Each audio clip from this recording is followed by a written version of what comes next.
છે અહીંયા મારા બાપા માટે મંથન સોની. ઓકે, શું નામ છે તમારું? બોલ મંથન. ઓકે, મંથનને શું તકલીફ હતી? એના પહેલા સ્કિનમાં પ્રોબ્લેમ હતી અને સહેજ લીવરમાં પ્રોબ્લેમ હતી. ઓકે, એમાં એને શું તકલીફ થતી હતી? એના સ્કિન ડ્રાય સ્કિન હોય છે. ઓકે. એના કારણે શું એકદમ આપણને લાગે કે એકદમ ચામડી ઉકળે છે. ઓકે. એકદમ વ્હાઈટ, એકદમ કમ્પ્લીટ ડ્રાય સ્કિન થઈને ચામડી ઉકળે. ઓકે, અને એને લીવરમાં શું તકલીફ હતી? લીવરમાં લીવર થોડું મોટું છે, પ્રોબ્લેમ છે એની તકલીફ હતી. ઓકે, અને પહેલા તમે એને ફીલ કરતા હતા પેટ ઉપર અને અત્યારે એમાં કેટલો ફરક જોવા મળી રહ્યો છે સારો તમને? ફરક જોવા મળે છે મને. ઓકે, એના વજનમાં કેવો ફરક જોવા મળી રહ્યો છે? જોવા મળ્યું છે. ઓકે, શરીરમાં સ્ફૂર્તિ ને એમાં કેવું છે એને કમ્પ્લીટ અત્યારે? રેડી છે. અત્યારે સારું છે? સારું. અહીંયાથી આપણી દવા તમારે કેટલા ટાઈમથી ચાલુ એક છે? વર્ષની આસપાસ થઈ ગયું. એક વર્ષથી કન્ટિન્યુઅસ ચાલુ છે અને એને ઘણો એવો સરસ ફરક પડ્યો છે. ઓકે, એમના મમ્મી સાથે વાત કરીશું. નમસ્કાર.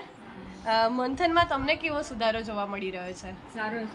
સરસ છે એને અત્યારે જમવામાં, ખાવા પીવામાં, એમાં બધું કમ્પ્લીટ જમે છે એ? ઓકે, કબજિયાત કે એવી કોઈ તકલીફ એને રહેતી નથી. સ્ફૂર્તિ, જે બીજા બધા બાળકો જે રીતે રહે છે એ રીતે અત્યારે સરસ રીતે સ્કૂલ જવાનું, જમવાનું, એનું ડેઈલી લાઈફ બધું એકદમ સરસ શેડ્યુલ છે. ઓકે, તો તમે લોકોને અમૃતાલય વિશે શું સંદેશો આપશો? નહીં, અહીંયા આવો તમે, સારી છે, ટોટલ સુવિધાઓ સારી છે. એક વખત તમે આવીને જુઓ. Yes yes yes. મુલાકાત અવશ્ય એક ઓકે, વખત તો તમને જેવું સરસ રિઝલ્ટ મળ્યું છે